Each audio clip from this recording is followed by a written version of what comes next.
Hello, everybody, and welcome to another episode of the It's the Pictures podcast. I'm your host, Max Colville. My esteemed co-host, John Gilpatrick, could not join me today. He's on hiatus for a little bit, but it doesn't mean that we don't have another exciting episode for you, number 146, in store. Today, I am joined by a guest who has appeared on the podcast before, some almost 5 years ago now. It's just absolutely wild to think about time and how long I've been doing this podcast. But in general, here's our guest for today. This is Kristen Lopez. Hello, Kristen. Hi. Do you remember being on the podcast a long time ago? I feel terrible, but I've done so many podcasts that they all just blend together at this point. I'm sure whatever we talked about was awesome, but I do not remember what we talked about. Yes, we talked about the Mission Impossible movies, and I guess we had gotten in touch with you right after your LA Times article about diversity. Oh, okay, yes. I remember the latter. Don't remember the former. Mission Impossible and me, that's not normally like a topic that I get asked to discuss. So I hope I sounded intelligent about it. Yeah, that was a long time ago. But now, Kristen, tell people what you've been up to since then. Yeah, I moved to Los Angeles in 2019, end of 2019. I became the TV editor for IndieWire. I did that for 3 years, and as of last month, I am now the film editor at The Wrap, and I've written a book. So a lot has happened since 2018, which sounds like so long ago, and yet in the grand scheme of things, is actually not that long ago. Child now, so I Yeah. guess that changed. Yeah, exactly. When you start adding like other human lives, like time works differently. So Right. But I'm happy to have you on today, and our main focus will be talking about your new novel, which comes out on March 7th. But have you read the book 52 Literary Gems That Inspired Our Favorite Films? It is being published by Turner Classic Movies and Running Press, and I am very much looking forward to that. But before we jump into that, let's talk about a little film news. We heard the other day, or like a week or two ago, that in order to avoid any disasters like what happened between Will Smith and Chris Rock at the Oscars last year, that the Academy Awards and the Academy of Motion Pictures Arts and Sciences would be having a crisis team installed. And this would be a group, I imagine, of individuals who would rise to the occasion and make sure that something like that would never happen again on stage to just overcome the events of the show. Is this something that you read about too, or is this news to you? no, I heard about this when it was announced back on the 22nd, and I don't know. I just feel like it's a lot of late planning for something that could have been avoided in the first place. I don't really know why we need a whole crisis team to conjure up what happens if somebody decides to go up and assault somebody else. I don't know. I feel like it could have easily been fixed when the event happened, when the slap took place. And now it's just they're overly course correcting. So I don't know. I don't really think you need, eight burly men to like sit at the end of the stage when we could have just, I don't know, had an email about decorum and maybe just told people like, if you decide to get rowdy, we're gonna throw you out.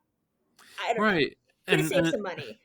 and it's funny too, right? Because uh, if I'm sure they're aware of the scripts that are going to be used during these shows, and it's just like, didn't they have like some idea that it wasn't like copacetic that Will Smith was getting up towards the stage and just like let it go? And like you hear from like people who were there and they were like, we thought it was a bit. It's just like, why don't you know what's going to happen on your stage? Yeah, there's still many people I think that feel it might have been a bit, or at least some type of like pre-planned or organized. Like some people have called it like a essentially like a film slap.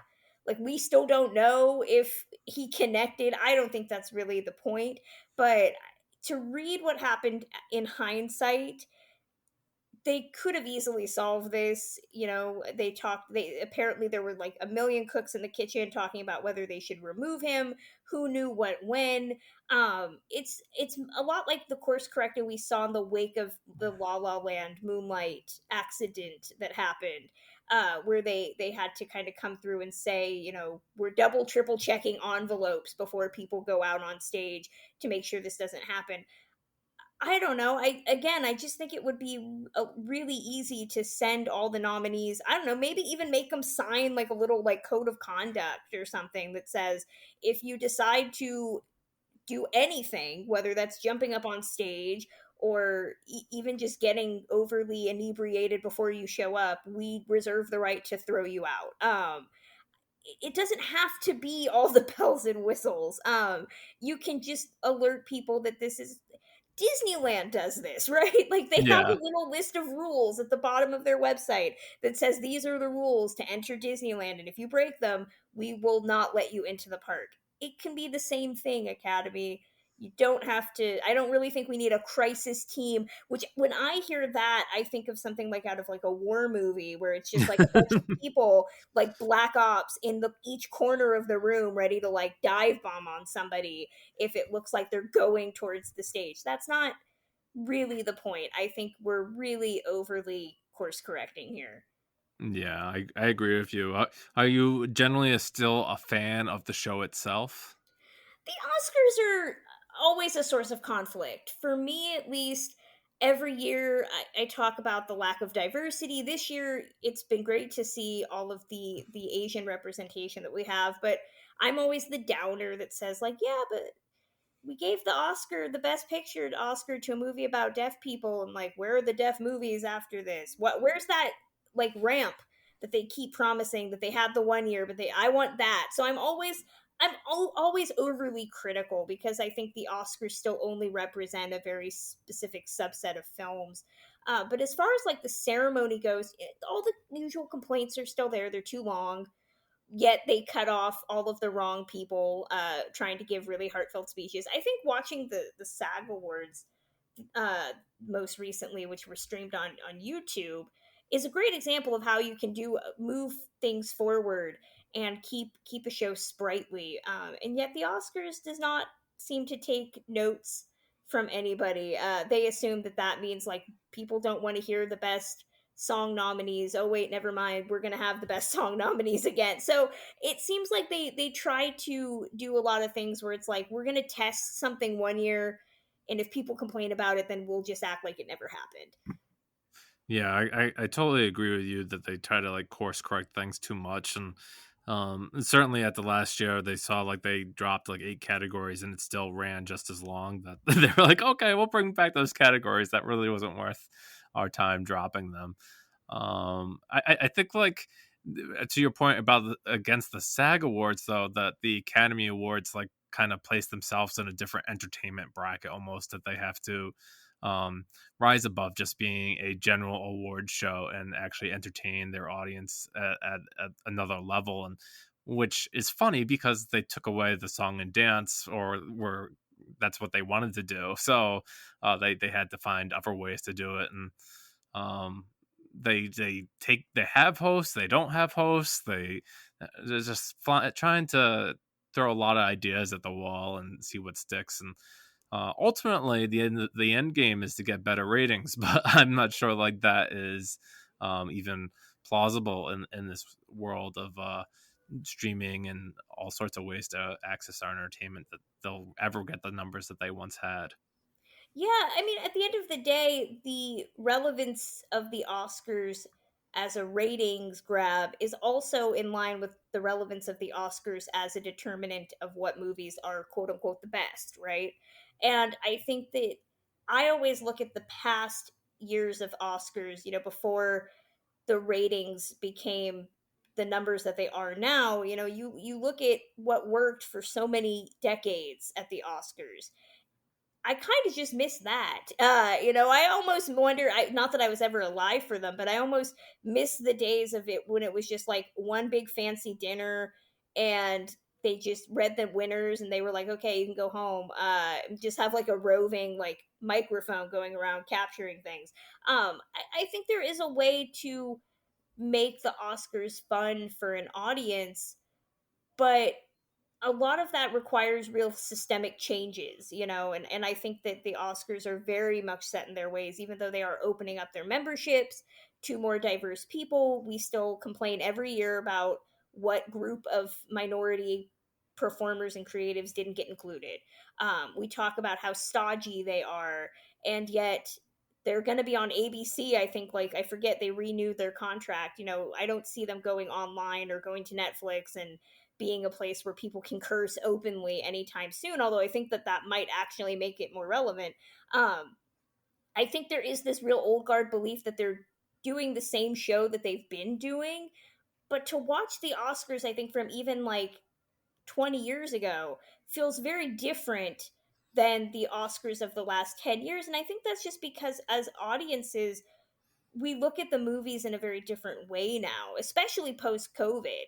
I think the fact that we've been so detached from film because it doesn't have the sheer ubiquity that it once had. We have less movies coming out now post COVID. The budgets are smaller because, or the box office is smaller because people are not going out to the theater as much. They're waiting to watch these movies at home. There's this real like weird river of time that comes with movies over the last couple of years where I was watching something the other day and I was like, this movie came out in 2021. How did I miss this? I've never even heard of this movie.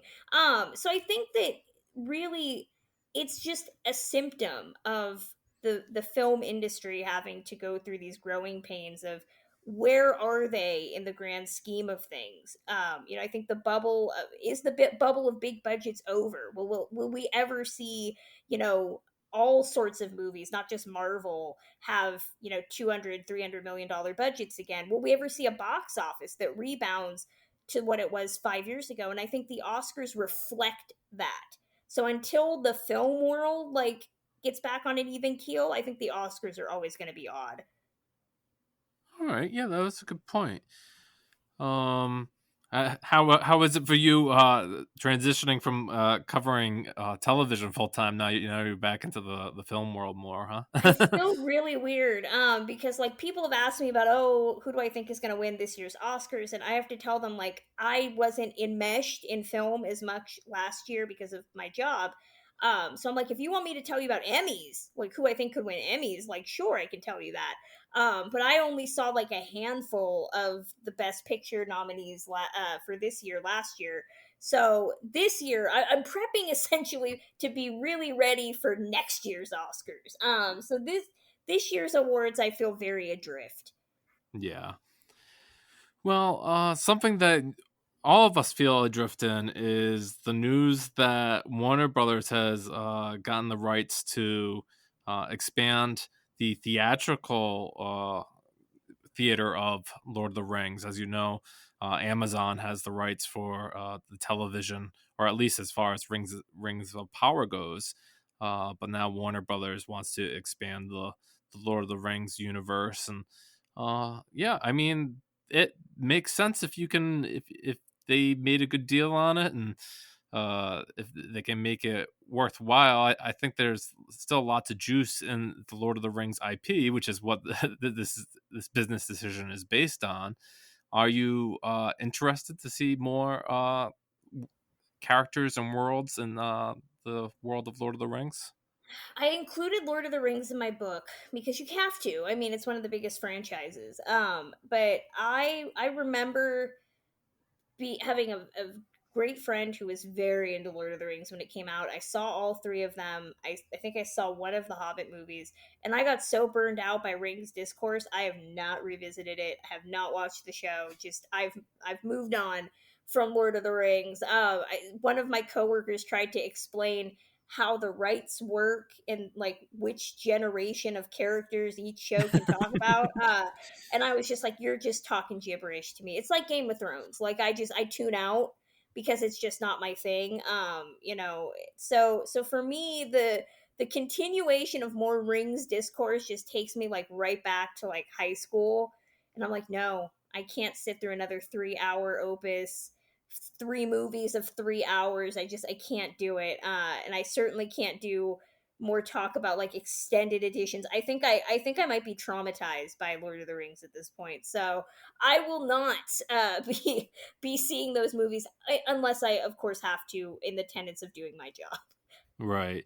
And like from my standpoint, like Warner Brothers is just trying to see what works. I mean, we saw them go back to the Matrix well to try to get another Matrix movie out and be successful, and it's kind of like up in the air whether or not that worked. Then they have diminishing returns on their Wizard franchise, and that's kind of poisonous right now. So I could see them wanting to grab another IP and try to make movies out of them. Yeah, I mean, right now, as we know, most everything is IP based. You know, it's incredibly hard to make an original film at this point in Hollywood. So, I mean, I get the intent. You know, you want to put dollars. You want to put dollars out there, get butts and seats. But I don't know. The whole everything old is new again. It used to be charming, but I don't know. I haven't lived long enough to miss the Lord of the Rings at this point. Like this is not old by my standards, unless I mean, I hate to acknowledge that I have aged, but I mean, I hate to think of these movies as needing to be remade at this point. No, I totally get what you're saying. And it's funny because like there's so many fantasy stories out there that you can draw from, but they don't have the name recognition that Lord of the Rings has, and so that's basically what you're paying for. Exactly. Yeah. I mean, you want to be able to continue these stories in ways that are interesting, but the question always is are you finding new ways to continue the story, or is it just about the cash?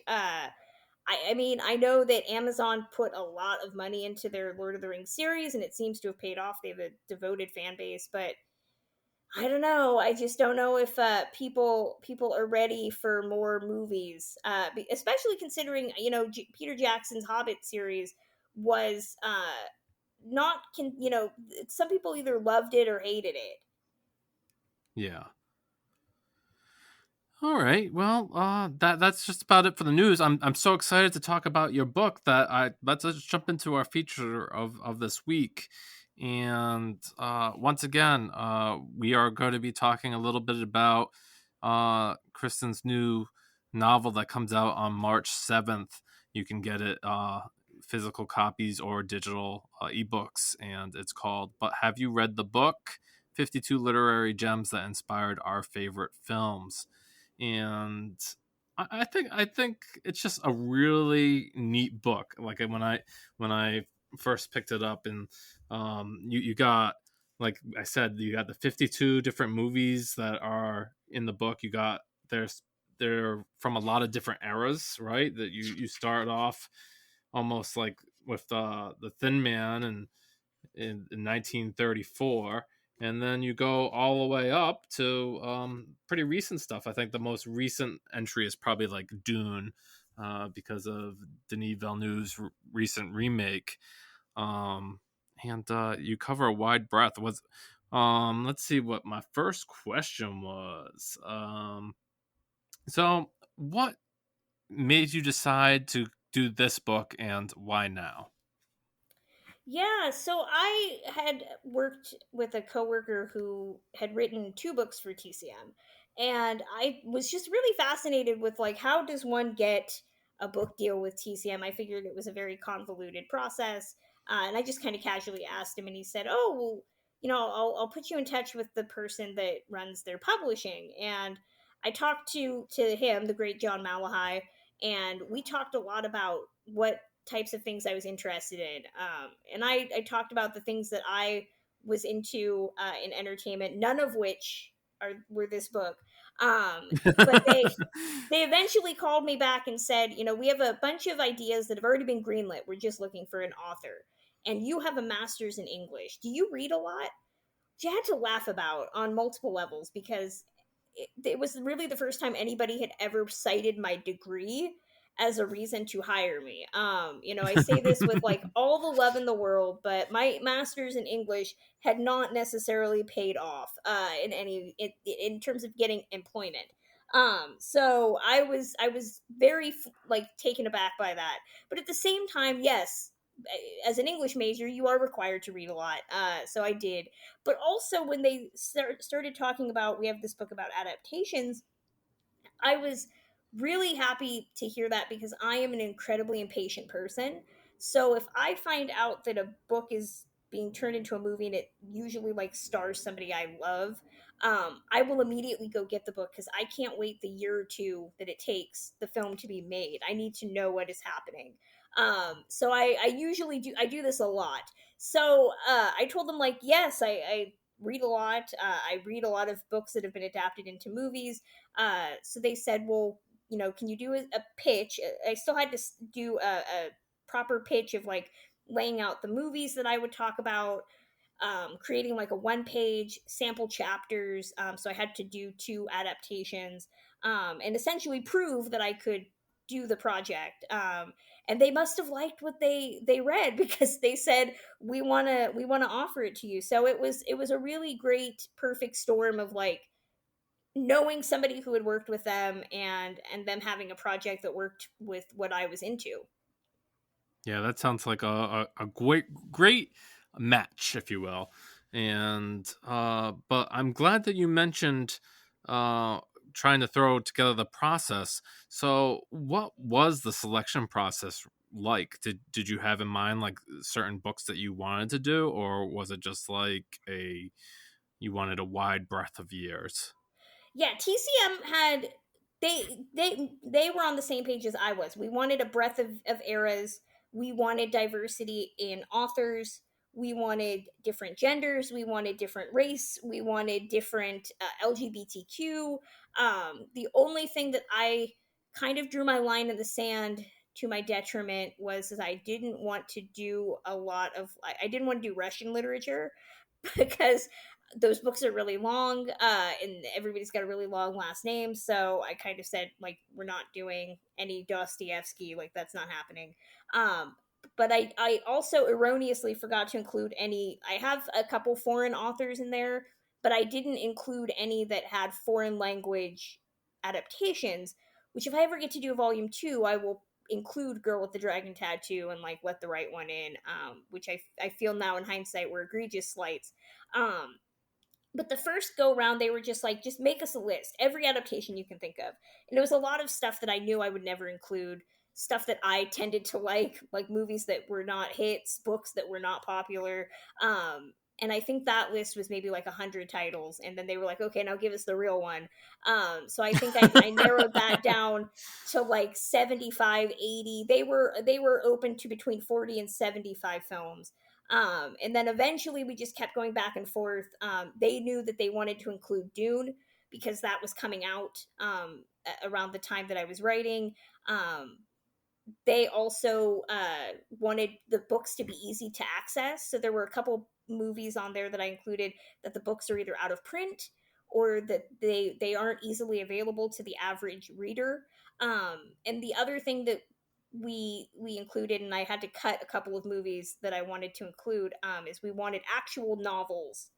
So no short story collections, no novellas. I kind of cheated a little bit on the novellas because I included passing on there, and that is considered technically novella. So there was a bit of a process. Eventually, we settled on 52, which everybody's asking if I intentionally plan to do a movie a week. If that's how I came up with 52, and I wish I was that smart. It was just more like at the end of it, I was like, huh, these are all books that I can work with. 52 seems doable. So that's how it was conjured up. But to look at like the long list of movies, I've had people ask me like, you don't include Gone with the Wind?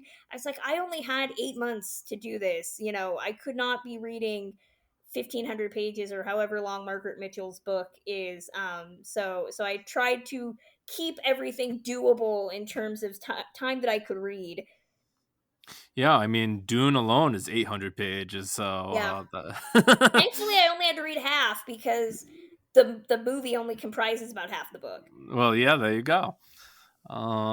So yeah, so that goes into my next question actually, which was, so it was a big endeavor, watching 52 movies and or reading 52 books. Was there, did you have some um history with some of the titles that you picked already, so maybe you didn't necessarily have to revisit those, or were there, you definitely felt that you had to reread all 52 books and watch all 52 movies? Yeah, I knew I wouldn't have time to read everything, so I did pick a lot of stuff that I was either I had read, for my master's exam, so like they're seared into my brain, that I knew very well, or that I had wanted to read, which is also a big reason why I tended to keep the books as short as I could, just so that I knew I did read over half of them. I think three quarters. It was a lot, and I think the longest books I read were The Shining and Valley of the Dolls. Those ones, and I kind of, it was almost like going back to grad school because I was very heavily like scheduling, because at the same time I had a day job, Right. so I had to work during the day, so I would, pretty much like hardcore say like these are the amount of chapters you have to read every day. This is the movies that you have to be watching. If there's a silver lining to a pandemic, I did not have a social life. So I pretty much like the last 2 or 3 weeks, 2 weeks of the year, I just holed up at the Hollywood Roosevelt Hotel here in Los Angeles and just like went full Jack Torrance and just pretty much finished up everything at that point. So it really made me proud that I could still turn into a grad student and like cram things into my brain as quickly as I could. I don't advocate writing a book in 8 months, but it is doable. Good to know. If I ever get the opportunity to write a novel, I'll say no shorter than 8 months. Exactly, yes. Um, so one thing that I really loved about your book, Kristen, was that the little notes that you included in some of the chapters, and I just thought it was like this great way to either um, just add a little more context, or sort of mention some of the other adaptations that maybe you weren't focusing on in this book. Certainly, one example is like Little Women has had so many adaptations, and you decided to talk about the most recent one. Um, what kind of ideas went into these notes? Was it just generally stuff like that? Was like mentioning other adaptations or little tidbits, or was there another really driving factor for it? Yeah, so a lot of those were because we had a word count, but I tended to go over the word count.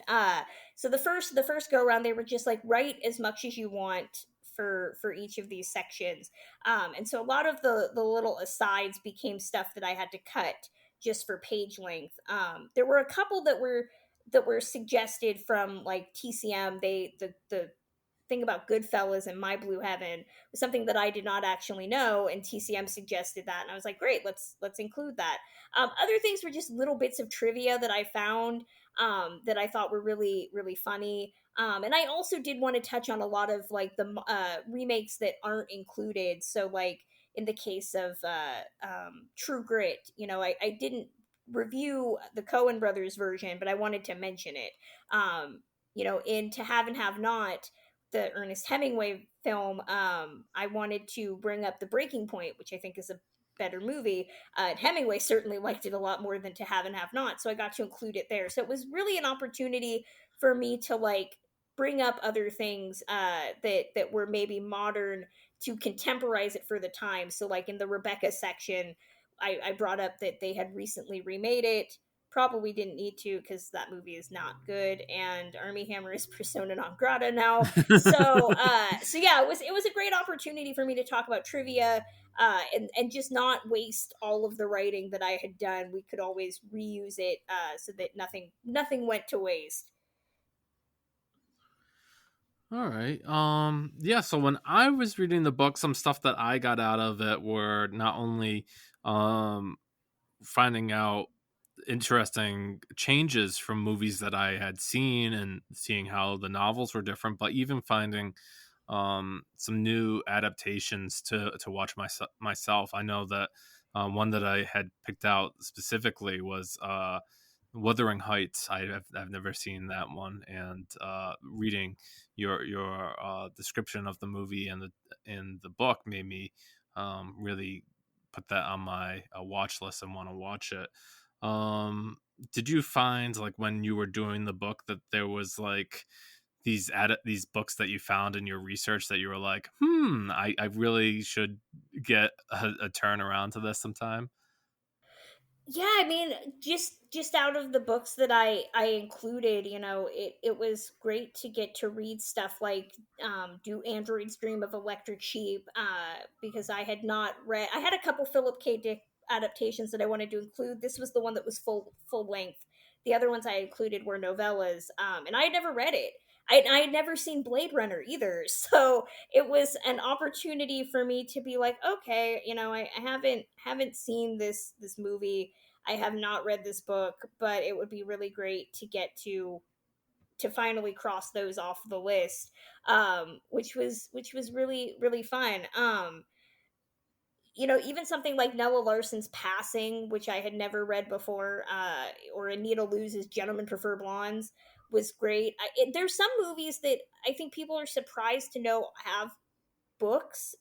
Jaws is the one that a lot of people keep bringing up. The Peter Benchley novel was pretty popular, and Peter Benchley is a well known author, but most people didn't realize that Jaws was a novel, let alone one that is very, very different from Steven Spielberg's feature. Is it a great book? That's up for debate. I don't really think it is. But I think a lot of people are surprised if they read the section that I wrote to be like, oh, it's a book, and also Hooper and Ellen Brody have an affair. Like, what's up with that?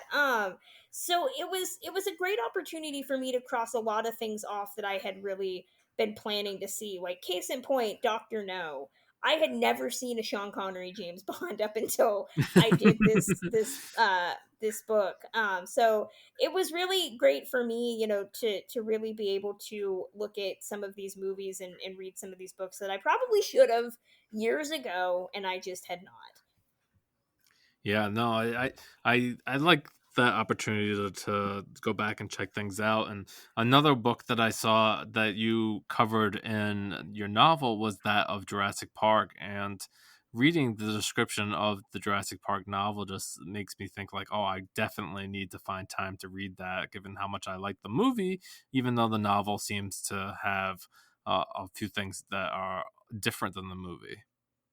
Yeah, the novel's very different. Michael Crichton's one of those authors that has been adapted numerous times, and I think a lot of why people like directors like him is that his books feel inherently cinematic. And Jurassic Park is a great example. When people ask me what's a book that is just as good as the source material or as good as the movie, I say Jurassic Park, because you can read Jurassic Park and watch the film and get two equally thrilling experiences. It's hard to find anybody, I think, that's never seen the movie that has read the book. Like, if they only have the book as something that they are aware of, I don't think that's possible. But I know a lot of people that have gone back and have read Crichton's novel say like, oh, it's really fun. And a lot of his books are really fun. It's easy to see again why they've been adapted into films, but the original Jurassic Park novel is so cinematic. It's got this mystery origin. It starts in the this island location where people are being attacked by this mysterious thing, and you have medical doctors trying to figure out what's going on, almost like a virus novel. And there's multiple characters. Crichton includes little pictures of like maps and images and computer screens so that you feel like you're watching a movie at times. And they're very short chapters. It moves very quickly, very much like you're watching a film. Um, and I think what I love about it is that you get a totally different experience than watching the movie. The movie can exist on its own and you can still love it. And then you can also read the book, which also exists on its own and is just as good. So you can get the movie with, Richard Attenborough's kind, cuddly John Hammond, and then you can go read the book where he's like this venal old capitalist scumbag. People die in different ways in the book. Some people die that don't die in the movie. It's a lot of fun, and I think it's just as good as the film. Oh, great! I definitely need to put that on my to read list then, and make time for it, because I'm a big fan of the movie and of dinosaur stories. Yeah, I have not read The Lost World, which is the sequel novel that Crichton wrote, which I do not believe holds any connection to the Lost World Spielberg film. So I have to go back and see if that turns out. So looking at the book and how I read it almost like cover to cover, um, taking in all the different stories and movies and books. Do you imagine, like, how do you imagine how readers will approach this book? Do you think most will read cover to cover, or they'll find things that they're familiar with and maybe get greater insight into those particular titles? I mean, anybody that opens the book and actually reads a page, I will feel like I've done my job. Even more so if they go out and read one of the books that I included. It's broken up in a way that you can really do either. You can chart the journey through adaptations that starts with Frankenstein and ends with Passing, or you can just pick something that maybe you didn't know is based on a book, something that's based on a movie you love. There's a lot of different ways into it. I think the one criticism that I've heard from people, and I definitely criticize myself for it, is they've said I don't give enough opinion on whether what I think is better. And for me, the goal of the book, it's why it's called But Have You Read the Book, is to get people to read the novel. So I intentionally did not include movies where I don't like the book. So I tried to pick stuff where I was like, the book has merit. The only book that I had to include where I don't like the book is To Have and Have Not, the Ernest Hemingway novel. It was the last book I had to write, and I started reading it, and it is unrepentantly racist. And I emailed TCM and I was like, I don't know if I can, in good conscience, endorse this book because it's really racist. And they were like, well, you can change it to a different Hemingway book. And at that point I was like, I'd already watched the movie, like I was already into the book, and I wasn't gonna start over. So I pretty much, that chapter, if you read it, is me talking about how Howard Hawks, the director of To Have and Have Not, the movie, knew it was Hemingway's worst book. Hemingway knew it was his worst book, and how they turned it into a halfway decent film, even though the film is kind of a Casablanca ripoff. But that was the exception. I had no choice. Everything else, though, I definitely think the book has its own worthy merits that makes it just as worth reading as seeing the film. Oh, that's good to know. And I know that yourself, you're a big classic film festival, like classic film buff yourself, right? You really Yeah. enjoy the classic film, so this was probably right in your wheelhouse.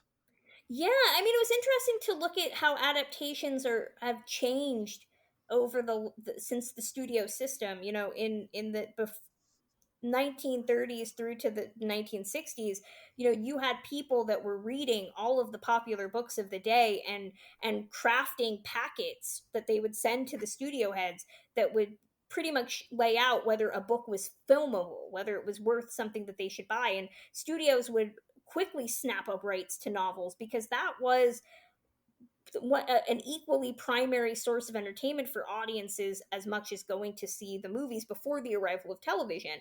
And because the filmmaking process was so short back in the day, with no special effects and smaller budgets, you could have a book come out and like a year later a movie would come out, or 6 to 8 months later, while the book was still popular.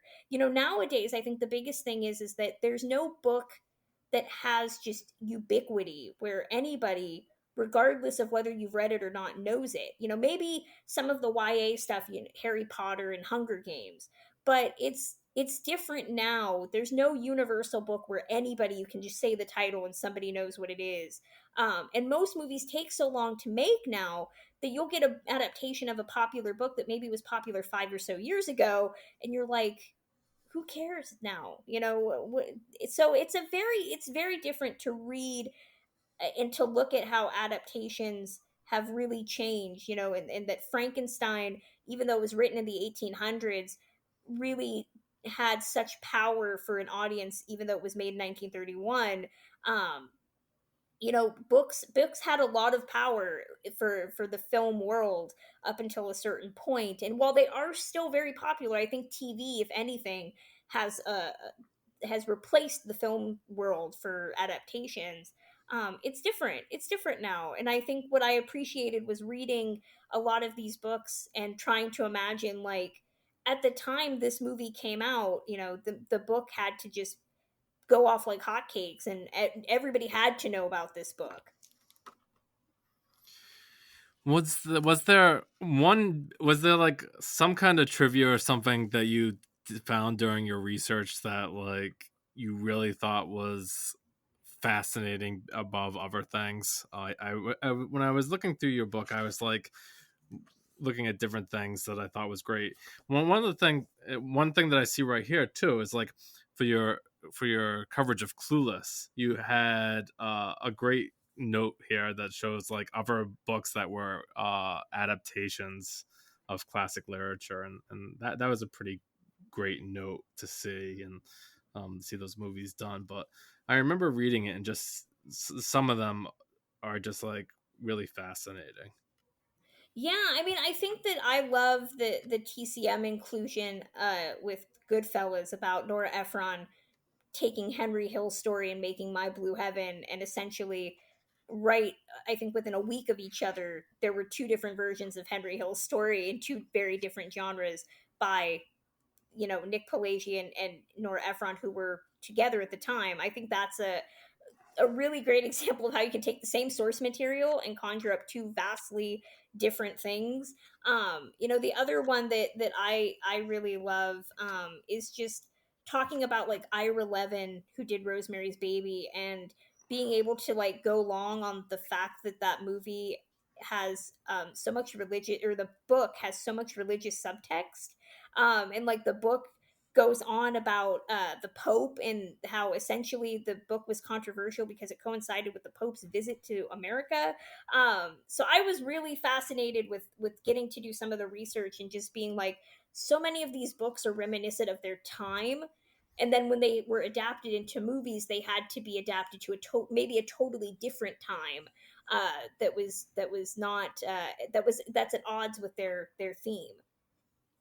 Yeah, absolutely. I know one that I had heard of that got more clarity for me when I read your book was the adaptation of The Princess Bride, and how it was just like how that book is written is a challenge for filmmakers, and how the film actually came together. So I thought that was pretty fascinating. Yeah, The Princess Bride is a great gateway book into adaptations, I think, because it was considered unfilmable for so long.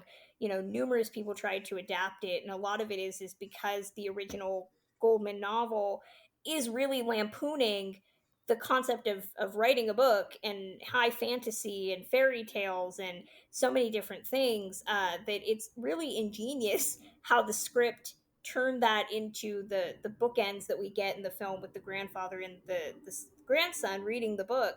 I think when I look at The Princess Bride, and most people will say, if they've read the book, they'll look at you and they'll be like, the forest, because there's a big section in Goldman's book where essentially Inigo and Fezzik, have been seen. I think, yeah, Fezzik, the Andre the Giant character, they go to rescue Wesley, and the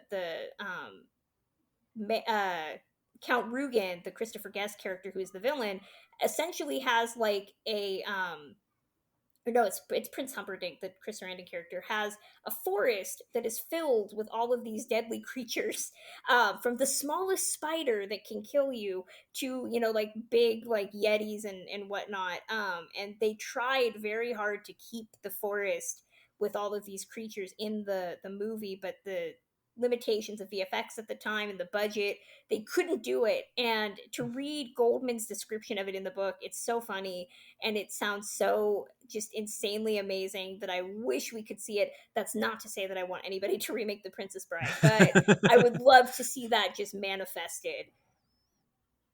All right, and so you kind of alluded at the beginning, but if you had like maybe space to have 5 more books, could you give us 5 books that you would have included off the top of your head? Oh gosh, I'll pick actual legit ones instead of just selfish ones that I know would have never been included. I had a lot of Dennis Lehane adaptations on the list, and that was the big thing they kept telling me. You have to cut the mysteries and detective stories. You have too many of them. So I had at least 3 Dennis Lehane adaptations. The one I probably would have kept is oh god, I'm torn. Uh, we'll just include all 3. I had Mystic River. That was the one I used to write the pitch. I used that as one of my sample chapters.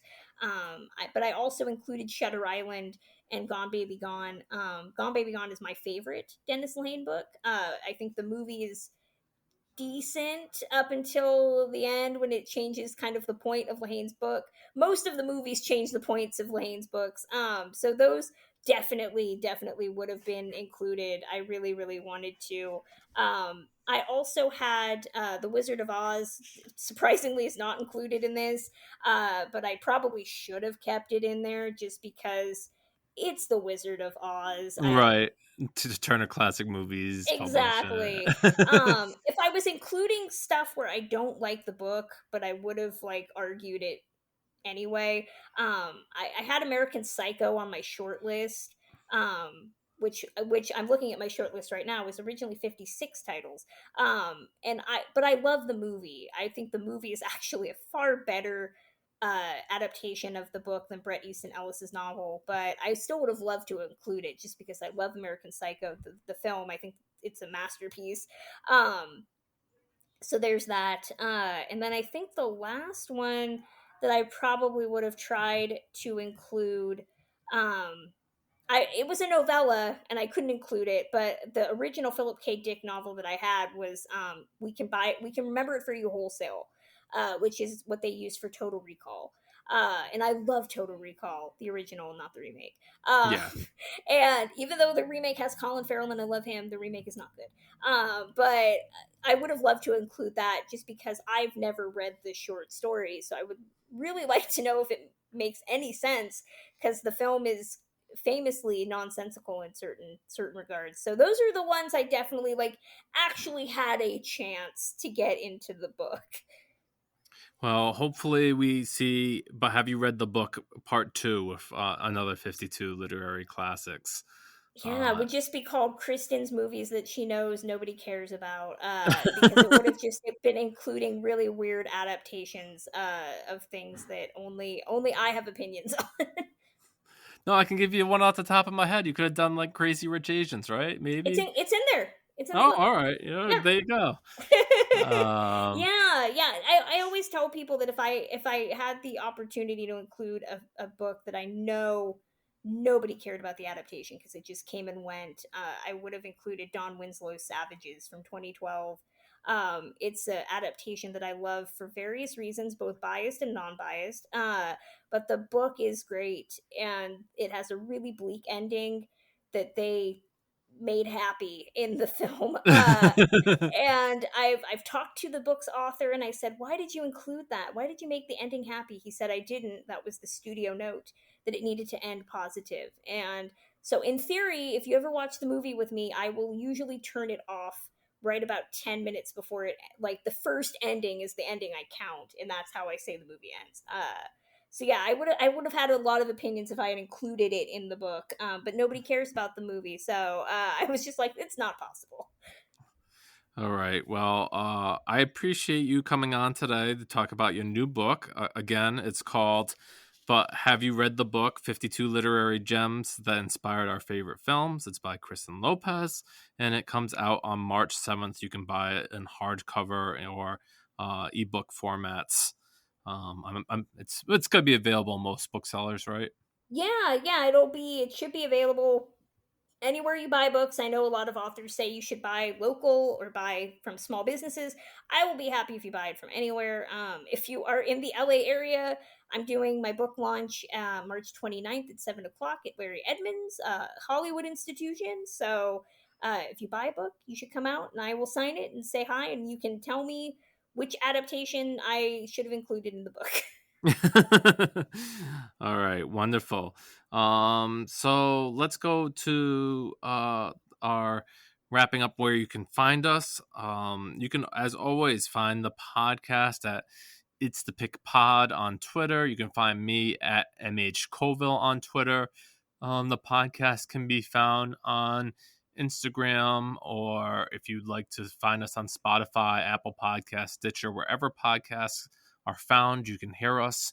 We have a Letterboxd account where I keep track of some of the films that we talk about during the course of an episode, or I post the latest links from the It's the Pictures Substack, which is the Substack that I run that updates at this point probably about bi-weekly and does random features, reviews, what have you.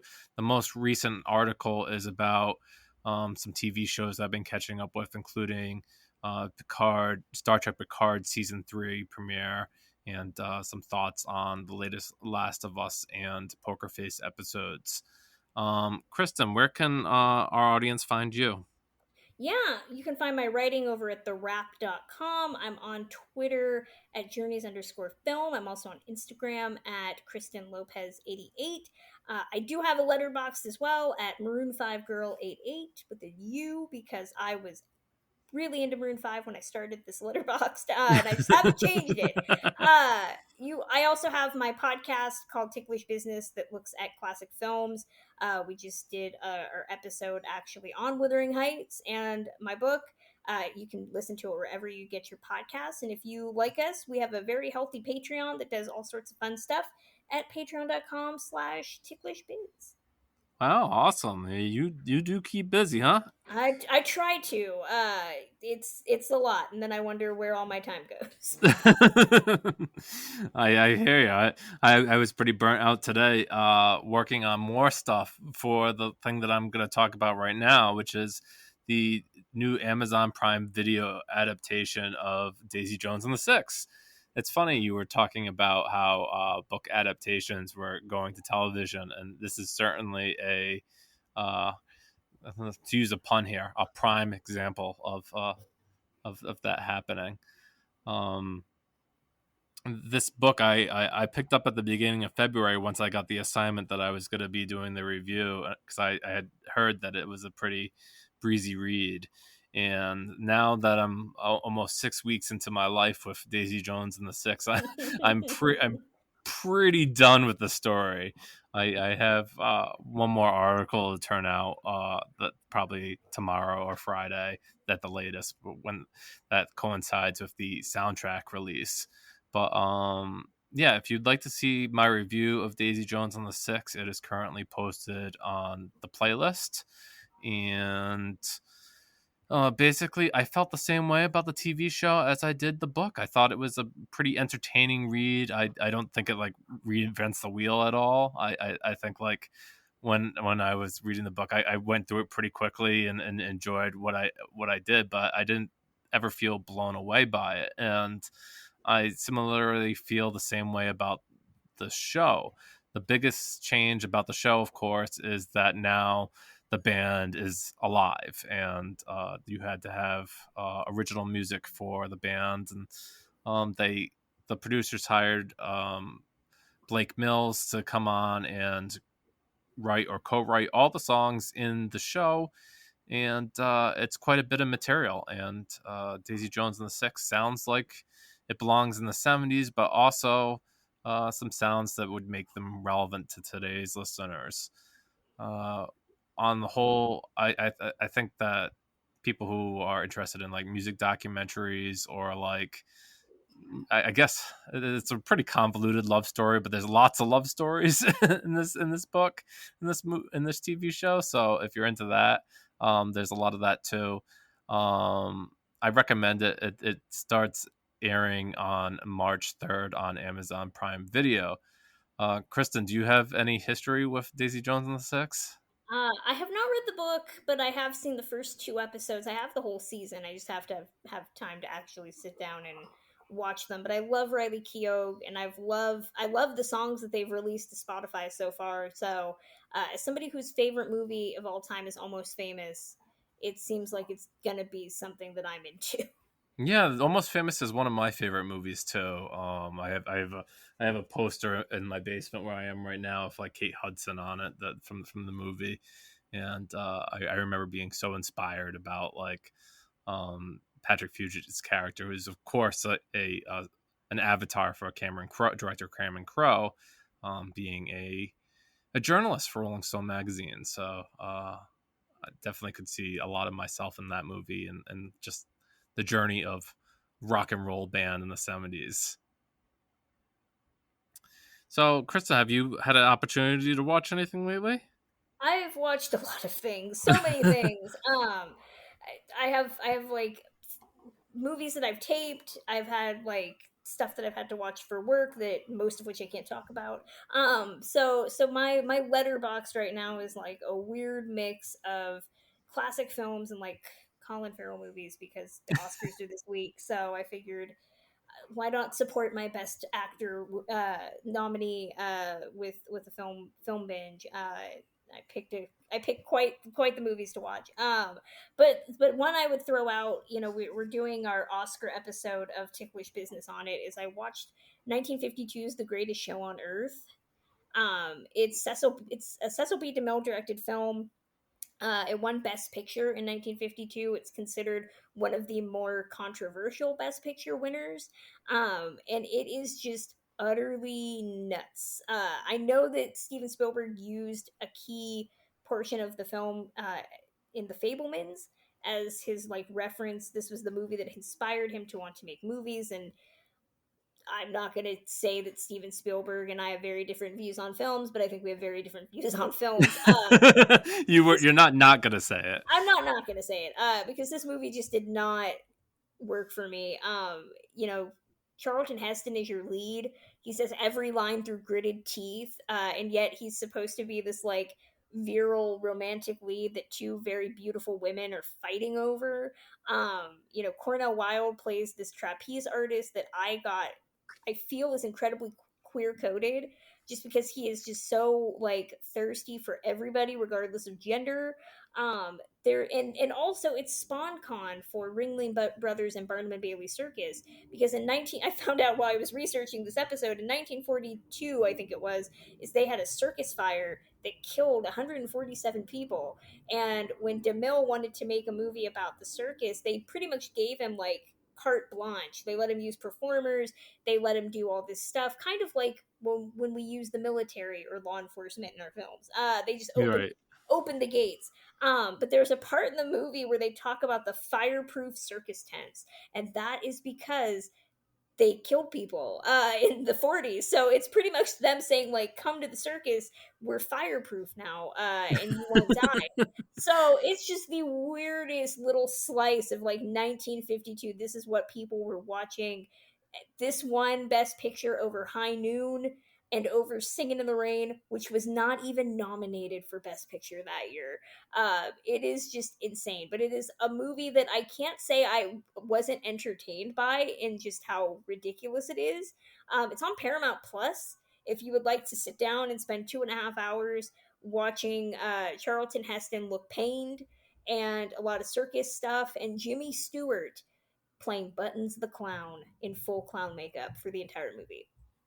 It's worth it. Well, that has me sold right there. It's funny that you bring up an Oscar former Oscar winner because I tend to like to look back at Oscar winners that I haven't seen yet. about this time. And as the years goes on, that list gets smaller and smaller, and the films that I can select get poorer and poorer. So this year, I don't know. I recently was considering maybe watching Cabaret for the first time.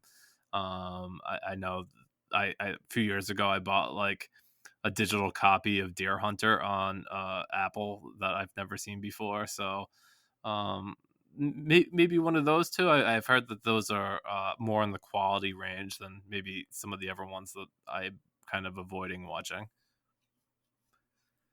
Yeah, I mean, it's definitely watching some of the Oscar best picture winners of the past is it's a mixed bag. You're either getting something great or something terrible. I will say Cabaret is just fantastic. I'm a big Bob Fosse fan, so it's so awesome.